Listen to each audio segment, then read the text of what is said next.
tortured, humiliated, burnt at the stake. This is the story of the first and only woman to be racked in the Tower of London. This is the story of Anne Askew, writer, poet, Protestant preacher. Was a woman ahead of her time, a woman who did not want to be anyone's servant, a woman who wanted to be her own mistress in all the ways possible, a woman who was a free spirit. And the reason why I'm doing this video on her is because in the new movie Firebrand, that is based obviously on Catherine Parr's life, and I'm going to touch on why Anne Askew is a big part of that movie. We have Anne Askew in that movie. We have Anne Askew preaching, and we show that fire. And for me, Firebrand applies to both Catherine Parr and Anne Askew. But I thought, like, we should know who she truly was before looking at how she's portrayed in Firebrand, if that makes sense. Torture was illegal in Tudor England, but it didn't mean, it's so funny because, you know, we're thinking about something that is illegal, but people in power would still do it in order to get what they needed, and often was a confession. Anne Askew was a problematic woman because she would not be a submissive wife. She would keep doing what she wanted. She would keep fighting for what she thought was right.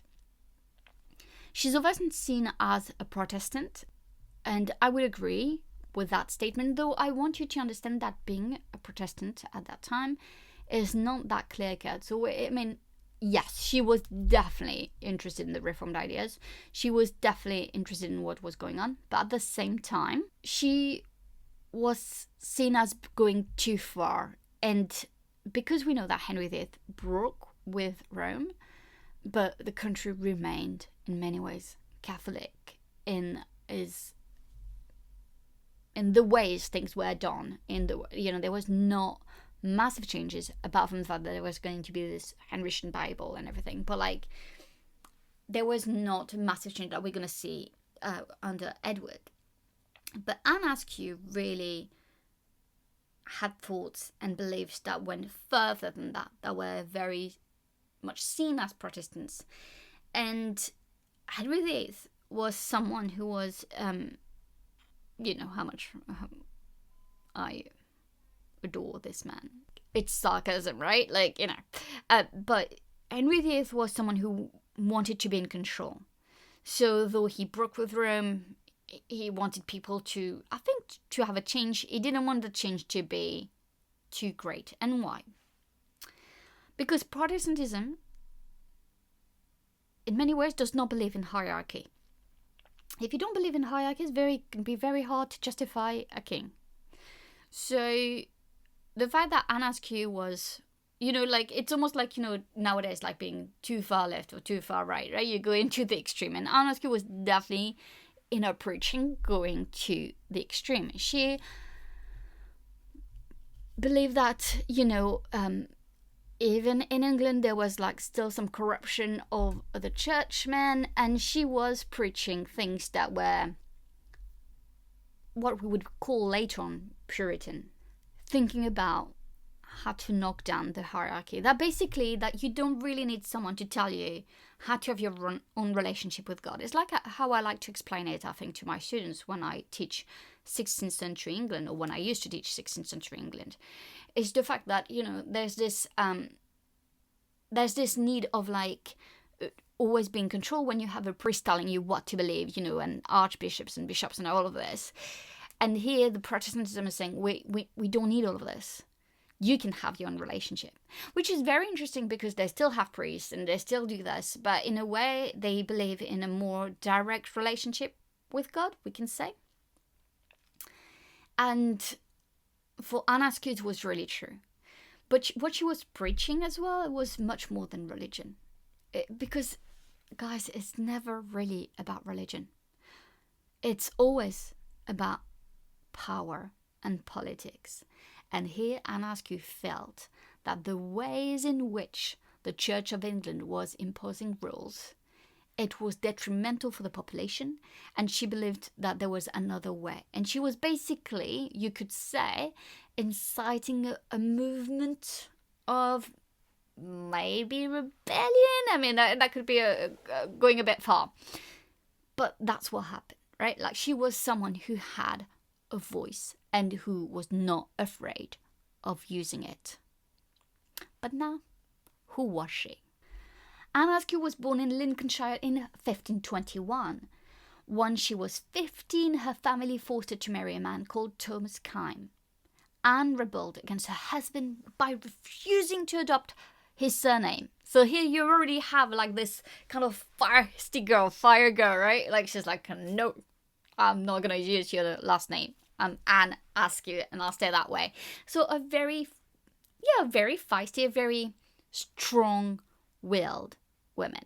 She argued with him about religion. He was extremely Catholic. She was, as I said, interested in other ideas. She was a Protestant. She wanted even to go further than Protestant. I think she was probably a Calvinist, to be fair. At that time, professing Protestant beliefs was heresy, right? And that's very important, because we know that Henry VIII broke with Rome and everything. Doesn't mean that the country was Protestant. Being a Protestant, saying that Protestant beliefs were good, was heresy. And that is a very important part in Anne Askew's life. Here we see that she didn't hide her Protestant beliefs. We see that she was fighting her husband. We see that she was almost a woman that could not be controlled. Anne eventually left her husband and went to London. And then she gave sermons and distributed banned Protestant books. She was obviously going to be arrested for it. Her husband was sent for her and ordered to take her home to Lincolnshire, but Anne escaped and went back to London and continued to do what she wanted to do. I think here it shows you that there was a woman in the the first part of the 16th century, so brave, whose beliefs went beyond on the importance of her own life. Do I think that Anne Askew was fearless? Probably, but is anyone truly fearless? Or do they fight for something that they believe in, and they believe it's more important than their own personal life? And I think that's what Anne Askew did and was. In 1546, she was arrested again. But this time she went under several examinations for heresy. But the real drama of the story here is not the fact that she was arrested for heresy. It's the fact that it happened at the same time where there was kind of a coup, a plot being made against Catherine Parr. You see, Catherine Parr and her rise at court and the way she was going to influence Henry was going to trigger some people, because, women should not be able to have a voice, And so what happened was the fact that Catherine Parr was seen as a problem, preaching Protestantism, pushing the country forward Protestantism, and so a plot was going to be made against her. And it is more or less the story of the movie Firebrand, I believe. I mean, like in the novel it is, and it is a huge part of Catherine Parr's story. She's going to survive because she's going to be smart. But they tried the real history, that they tried to link Anne Askew to Catherine Parr. So they got Anne Askew, and the way they're going to treat her in the most appalling way possible is to get to Catherine Parr. They're going to put her on the rack, so her limbs are going to be, stretched. It is absolutely horrific, because they want names. The names they want is the name of Catherine Parr. They want Anne Askew to incriminate Catherine Parr, but they also want all the names of people who've been working with Anne Askew. And Anne Askew is not going to give them what they want. She's going to refuse it. She's not going to give one name. And the worst part, I mean, I feel so much for her, because when you really look at the evidence, she gave her testimonials, which we have to take with a pinch of salt, mostly because she gave a testimony of what happened to her. You have to imagine, like, she was not really in a state of being able to write, so it was a man who wrote it for her. And here I'm just saying that there is a lot of times men who change the words of women. It's also true for like captive narratives in North America that I teach as well. I should do you would love a video on this, I think, guys. Like, I think you would really love it. But again, it's been probably changed, or not changed, but like, it's used for a purpose. And the other source we have is the Book of Martyrs by John Fox. So here again, like, there's a purpose to show like how brave she was, but I believe she was. And in the sources we have, it is said that Anne Askew didn't cry, didn't scream at first, when even it was really hard. And so the men who were torturing her, I was going to say interrogating her, but obviously it's torture, went further. They wanted the scream. Like, in a way, it's when someone resists torture, it's a power struggle, it's a power play. And then you have, I'm sorry, I'm just getting emotional because I want you to understand that this woman was on the rack and she refused to give names and she refused to incriminate Catherine Parr. I'm talking about here a woman on the rack being tortured until she screamed, and she ended up screaming. Yeah, she did. I'm sorry, you must think I'm crazy. Why does she get like so emotional about something that happened 500 years ago? It's just the fact that, like, how people can treat other people. Anyway, so her body was dislocated. And basically the men were panicking because they were so scared of Henry VIII's reaction, because they were failing to get the names. And that's why they did it in such a horrible way. Her joints were so dislocated that she could not walk anymore. She had to be carried on a chair.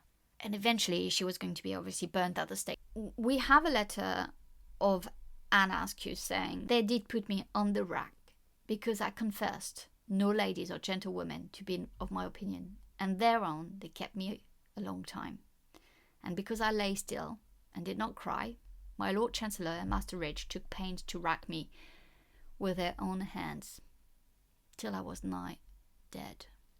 It is such horrendous moment, and obviously, as I said, in the end, she would scream, and her cries could be heard in the garden next to the White Tower. In John Fox's Book of Martyrs, he described the end of Anne Askew. She was brought into Smithfield in a chair, because she could not go on her feet by means of her great torments. When she was brought unto the stake, she was tied by the middle with a chain that held up her body. When all things were prepared, the king's letters of pardon were brought, whereby to offer safeguard of her life, if she would recant, which she would never receive, neither yet vouchsafe once to look upon. Then she, being troubled so many manners of way, and having passed through so many torments, now ended the long course of her agonies, being compassed in with flames of fire, as a blessed sacrifice unto God, leaving behind her a singular example of Christian constancy for all men to follow. So she was given a pardon, kind of a way to recant and to. But the woman, the woman would never be able to walk again, right? Like, she had dislocated joints and bones and. Yeah, and I think, again, it's very powerful, because for her, the only option now was death. So that's the story of Anne Askew, a woman of faith, a woman of power, a woman that deserves to be remembered for standing up for what she believed, but also for being brave enough to be her own free woman throughout her life. A true free spirit. I hope you enjoyed this video, guys, and let me know in the comments what you think. And I hope you will watch the movie Firebrand, because obviously she plays a big part in that movie, and I think that hopefully they will depict. I think they depict like so well in the trailer that we so like this feistiness, and I hope they will do her justice. Thank you so much for watching, and see you next time. Bye!